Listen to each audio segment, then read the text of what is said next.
مصلحا ومجددا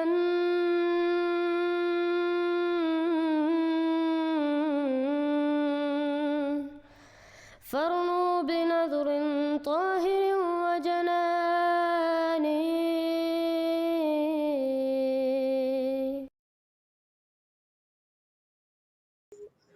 جی سمی صاحب کیا حال ہے؟ الحمدللہ. سناؤ کیسے ہو بھائی؟ الحمدللہ. آپ کدھر سے ہیں میرے بھائی؟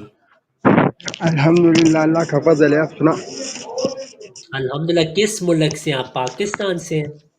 الحمدللہ میں پاکستان کدھر سے پاکستان میں؟ پاکستان کے بلوچستان کوئٹہ سے ہوں. اچھا ماشاءاللہ. میرے بھائی آپ کس فرقے سے ہیں؟ میں اہل سنت ہوں. اہل سنت بریلوی، اہل سنت دیوبندی یا اہل سنت اہل حدیث؟ دیوبندی. اچھا زبردست. سنائے میرے بھائی، سوال ہیں آپ کے؟ میں 2-3 سوال ہے بھائی. بس پہلے یہ سوال کہ یہ غلام مرزا قیدانی کہاں پر مرا تھا؟ حضرت مرزا غلام احمد علیہ السلام اپنے بستر پہ اللہ کی ذکر الہی کر رہے تھے اور وہاں پہ آپ کی وفات ہوئی تھی بستر کے اوپر. اور دوسرا سوال یہ آپ علیہ الصلوۃ والسلام کے ساتھ کیوں استعمال کرتے ہو؟ کیونکہ میرے بھائی وہ آنے والے مسیح اور امام مہدی، ان کے متعلق آپ کے سارے علماء علیہ السلام ہی کہتے ہیں، بلکہ بعض صلی اللہ علیہ وسلم بھی کہتے ہیں. تیسرا کیا؟ سوال کیا ہے؟ تیسرا سوال میرا یہ ہے کہ مطلب اگر کوئی کسی مذہب کا بے عزتی کرتا ہے وہ کیسا ہوتا ہے؟ ہاں جی غلط بات ہے. غلط بات ہے تو آپ کے وہ غلام مرزا کی کتابوں میں اس نے مطلب عیسیٰ علیہ السلام کا بھی مذاق اڑایا تھا. نہیں میرے اور بھائی، آپ کو میرے بھائی جھوٹ کسی نے بولا ہے. جھوٹ دیوبندی، نہیں. میں آپ کو بتاتا ہوں میرے بھائی، سن لے بات. دیوبندی کے مشہور عالم رحمت اللہ کرانوی صاحب کا آپ نے نام سنا ہوا ہے؟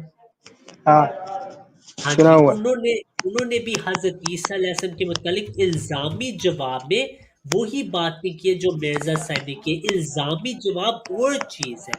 میں آپ کو رحمت اللہ کرانوی صاحب کا ایک حوالہ دکھاتا ہوں، پھر آپ کو سمجھ آ جائے گی کہ الزامی جواب وہ تھا، نہ کہ آپ علیہ السلام کا اپنا عقیدہ. یہ دیکھیں رحمت اللہ کرانی صاحب کیا کہتے ہیں بائبل سے قرآن تک. وہ کہتے ہیں اسی طرح دیش لڑکوں کا اختلاط بڑا خطرناک ہے، بلکہ عورتوں کے اختلاط سے بھی زیادہ خطرناک ہے اور کبھی ہے، جس کی شہادت بترجمہ کار لوگوں نے دی ہے.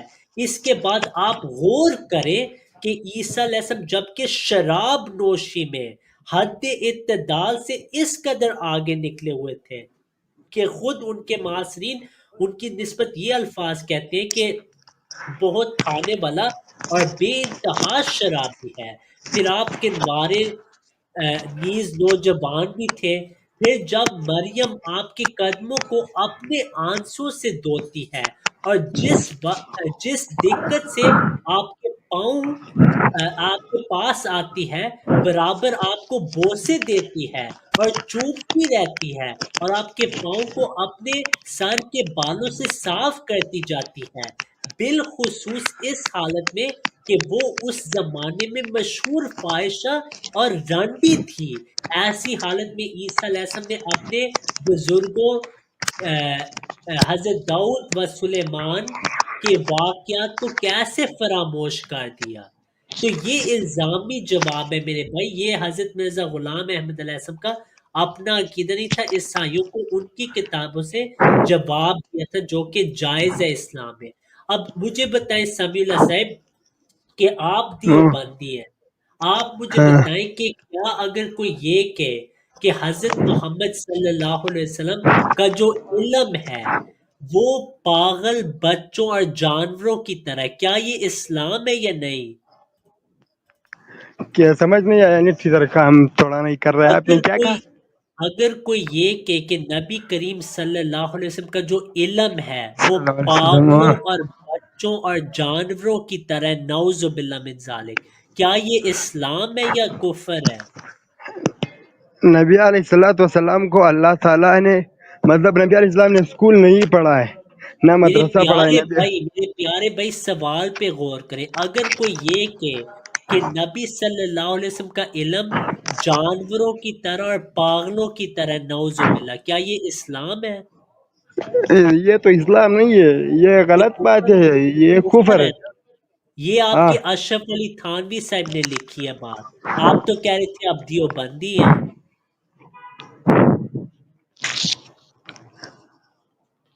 اگر آپ کے مجدد ایسے کفریہ باتیں کہہ رہے ہیں، آپ خود ہی کہہ رہے ہیں وہ کفر پہ ہیں، تو یہ تو ہمارے نہیں اچھی بات ہے. ہمارے مجدد لکھتے ہیں، پر آپ جس پہ ایمان لائے اسی نے اسی طرح لکھا ہے کہ اگر کوئی ہم بے ایمان نہیں لائے گا وہ میرے رنڈی پیارے کی بھائی اولاد نہیں، سے. یہ حضرت مرزا صاحب نے نہیں کبھی بتایا.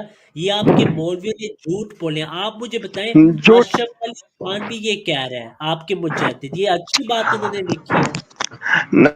نہیں، بس یہ مطلب اچھی نہیں ہے، پر یہ مجدد ہے، آپ نے جس پہ ایمان لایا آپ ہوا ہے. میرے پیارے بھائی آپ مجھے یہ بتائیں کہ جو یہ کہ نبی صلی اللہ علیہ وسلم کا جسم جو ہے جس مٹی سے وہ مس کرتے ہیں مدینے میں، وہ اللہ کے عرش سے بھی افضل ہے. کیا یہ اسلام ہے یا کفر ہے؟ آپ میرے بات تو ایک بار سن لو، پھر میں آپ کا جواب دوں گا. پہلے اس ایک کا بار جواب یہ دے پھر میں آپ کی بات سنوں گا. جو یہ کہ نبی صلی ٹھیک اللہ ہے. علیہ وسلم کے جسم نے جس زمین کو مس کیا وہ اللہ کے عرش سے افضل ہے، کیا یہ اسلام ہے یا گمراہی ہے؟ یہ گمراہی نہیں ہے یہ. اچھا تو یہ اسلام ہے ہاں یہ اسلام ہے. کہ نبی صلی اللہ علیہ وسلم کے جسم سے جس ریت نے مس کیا وہ اللہ کے بھی عرش سے افضل ہے. میرا بات تو ایک بار آپ بھائی سن لو، آپ تو اپنے بات منوانے پہ پڑے آپ ہوئے ہو. نے کہا یہ اسلام ہے، آپ نے شاید نہیں، آپ بات پہ نہیں غور کیا. میرے بات ایک بار سن لو بھائی. میں نے بولا کہ کسی مذہب کا مذاق اڑانا کیسا میرے ہے. بھائی پہلے آپ بتائیں یہ آپ کے نزدیک اسلام ہے یا گمراہی کہ جس ریت نے نبی صلی اللہ علیہ وسلم کو مس کیا ہے وفات پہ جہاں پہ آپ کی قبر ہے وہ اللہ کے عرش سے بھی افضل ہے، یہ اسلام ہے آپ کے نزدیک؟ اللہ کے عرش سے تو افضل نہیں ہے. نبی کیا علیہ یہ السلام کو اللہ نے اسلام ہے؟ اپنا درجہ دیا ہے. میرے بھائی اگر کوئی کہے کہ یہ عرش سے افضل ہے، کیا یہ اسلام ہے یا گمراہی ہے؟ یہ اسلام نہیں ہے. اللہ تعالیٰ کا پیغمبر ہے نبی علیہ السلام، اور اللہ کا زبردست، آخری تو یہ نبی ہے. گمراہی ہے نا، یہ گمراہی ہے نا، اسلام تو نہیں ہے. یہ اسلام میں ایسے باتیں کرنا صحیح نہیں ہے. اچھا تو پر آپ نے کہا آپ میرے یہ غلط بات ہے، یہ گمراہی ہے. میرے بھائی یہ تو دیوبند کے علماء کا عقیدہ ہے. یہ المحند المحند قائد علماء دیوبند واضح لکھا ہے کہ وہ رت افضل مطلقاً حتی من الکعبہ و من العرش، وہ تو اللہ کے عرش سے بھی افضل ہے. آپ خود کہہ رہے کہ اشرف علی تھانوی صاحب کافر ہیں اور آپ کے سارے کافر علماء گمراہ ہیں. کافر تو کافر کا فتویٰ اتنا جلدی نہیں لگتے میرے پیارے جتنا بھائی آپ آپ جلدی نے دے لگاتے دیا ہو. آپ نے نہیں، خود ہی دیا. آپ آپ نے کہا وہ فتویٰ کفر کی باتیں فتویٰ کرتے ہیں. فتویٰ آپ لگا رہے ہو، ہم نہیں لگاتے. میرے دوسری بھائی بات مجھے یہ ہے لگا کہ کسی بہرحال مذہب جزاک اللہ